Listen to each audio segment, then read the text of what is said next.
Hi, welcome to Skip's Corner, where I cover Nashville's baseball history and events and introduce you to players, coaches, and other fans.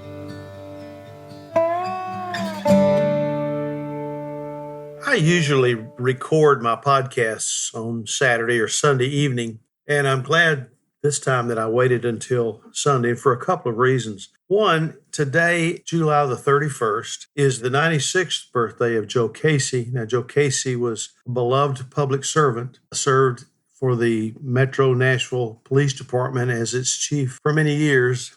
And after sending out some notes asking others to send him happy birthday wishes, the news came that he'd actually passed away. Star Herman, one of his daughters, I had talked to her several times, and she told me that he passed peacefully, and that the hospice nurse who was there said, "Do you know how unusual that is for someone to pass away on their birthday?" Well, Joe was a special person in our family, and I'd like to tell you a little bit about him. Not only was he a beloved public servant, but did you know he was also a talented amateur and professional baseball player? He joined Nashville's police force on November the 5th, 1951, and for the next 38 years was with the department. He served all ranks of the police before becoming chief in 1973, a position he held for 16 years until 1989. He was a strong influence, known for taking law enforcement seriously, and at his retirement celebration on August the 31st, 1989, he let his heart tell how he cared for those around him. "I've got mixed emotions about this," he told Tennessean staff writer Cynthia Floyd. "I'm walking away from 38 years of my life. About 90% of this department I've either promoted or hired. You get close to people. They're like your family." He has served as president of the Tennessee Association of Chiefs of Police 7 different times and is a former president of the International Association of Chiefs of Police. And the West Precinct building at 5500 Charlotte Pike is named the Chief Joe D. Casey Building in his honor. Those who knew him before his career in law enforcement know what a great athlete he was. Not only did he play in amateur leagues for CMI under Tom Page. I've heard him talk about Tom Page. My dad played for Tom Page also. And he, like my dad, attended North High School. Chief Casey lettered in 6 sports and was named to the All-City baseball team in 1945. And 1946, he was the only unanimous choice. Now get this, his pitching record for those 2 years was 23 wins and 1 loss. And on top of that, he had 5 no-hitters. Most of his wins were shutouts, and his 1 loss was to Hume Fogg by a 1-0 score. During one of his no-hitters against Father Ryan, he won 4-0 by retiring 20 consecutive batters. And after the game, the late Edgar Allen wrote in the Nashville Banner that it was the most dominating pitching performance he had ever witnessed. And here's what he said: "Big Joe Casey was the reason for the victory. North's 4th of the spring.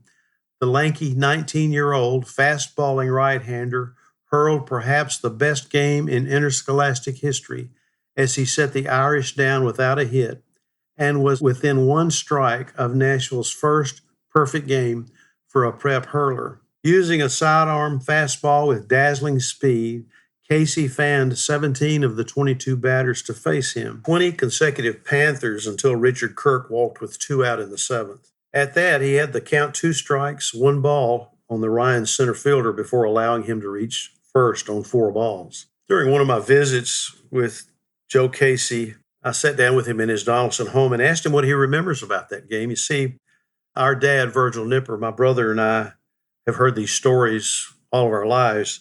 And Dad had come in from second base to catch as regular catcher Buck Pardue had to leave the game after splitting his index and middle fingers from one of Casey's pitches. I knew the background from Dad, but the man who once stood 6'4" and 187 pounds during his playing days, and although at that time he was a little bent over and a little slower, he was still a towering figure. But he had a specific memory of that game. He said, "I should have had a perfect game. The count was 3-2 on the 21st batter, and I threw a strike. I don't know why the umpire called it a ball, but he did. It was the only batter to reach base on me because I struck the next one out. Now, not many know he had a 5-year minor league baseball career.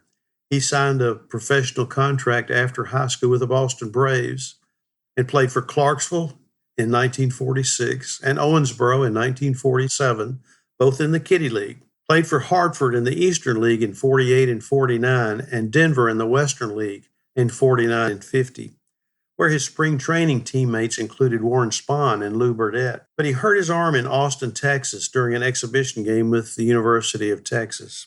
Spahn was to have started, he said, and pitched the first 3 innings. Burdett was to pitch the next 3, and I was supposed to come in to pitch the last 3. Burdett told the manager he was not ready, so I went in to begin the 4th and pitched the rest of the way. I hurt my arm, and do you know what they did to make it better?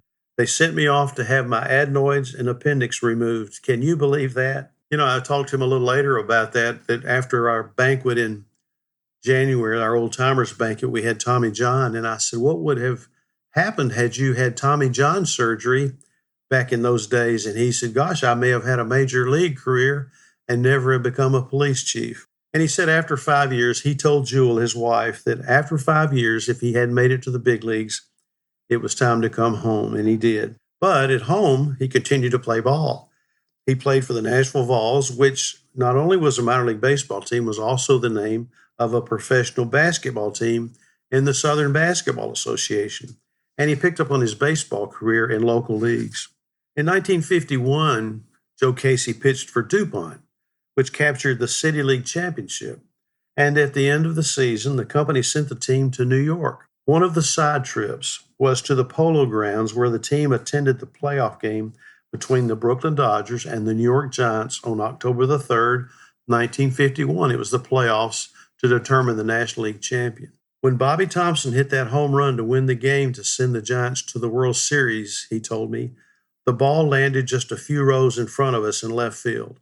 I wonder whatever happened to that ball. Well, the last time I saw him was 2 weeks ago today, when I told him that I had had a discussion with someone just a few days earlier about that ball game, and that the word was that a couple of nuns had gotten that ball and one of them took it home and kept it. And when she died, the family took the ball and threw it out the window, I guess going to her funeral or something. And that's the story of that baseball.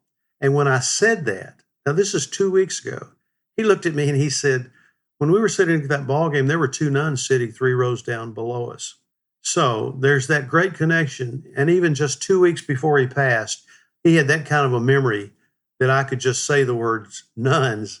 And he connected that to that time that he was in that ballpark at Polo Grounds in 1951 when Bobby Thompson's home run hit just a few rows in front of him. And maybe one of those 2 nuns that were sitting 3 rows down was able to get that ball. It was that year, 1951, that Joe Casey joined the police department. He was a turnkey at the jail for 2 weeks before being assigned to the patrol division.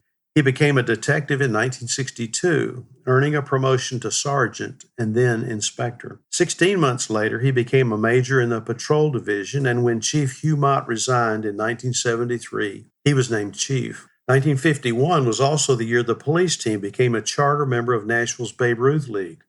And after managing Johnny Beasley's Falstaff City League team for 4 years while also pitching, he managed the amateur youth police team from the mid-1950s until 1962. In 1959, he coached the Babe Ruth All-Star team to the World Tournament in Stockton, California, the first Nashville amateur baseball team to compete for a national championship. And along with his professional duties with Metro Nashville, he was a basketball official for 23 years at the junior high school, and college level, and was inducted into the TSSAA Hall of Fame in the officials category in 2008. Born on July 31st, 1926, he is of Irish descent and was an active member of Parkway Baptist Church.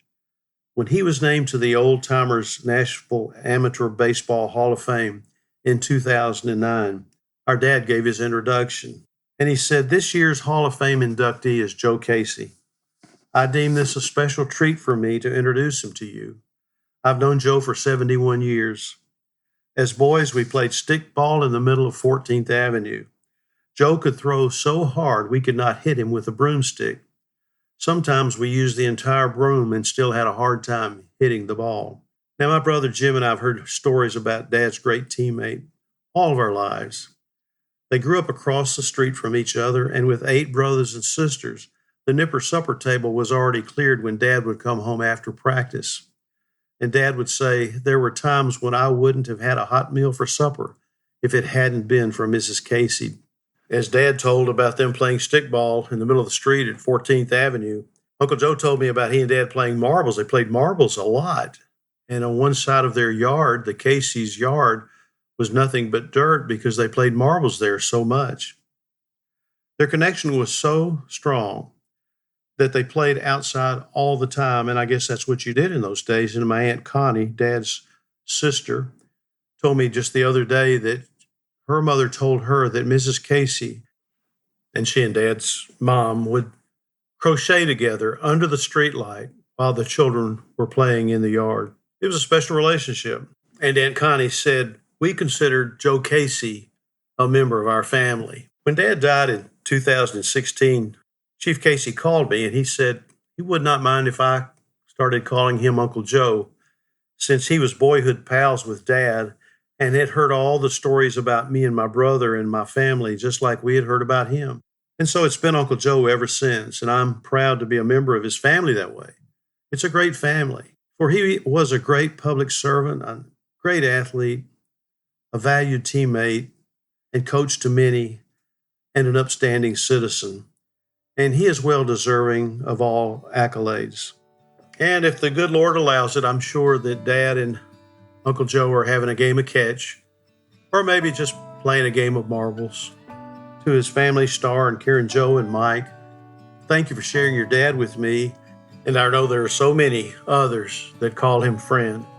I'm just glad that I'm able to have called him Uncle Joe, and I'll miss him. Thank you for listening in. If you want to contact me, you can email me at 262downright@gmail.com. I'm grateful, and I'll hope you listen in again.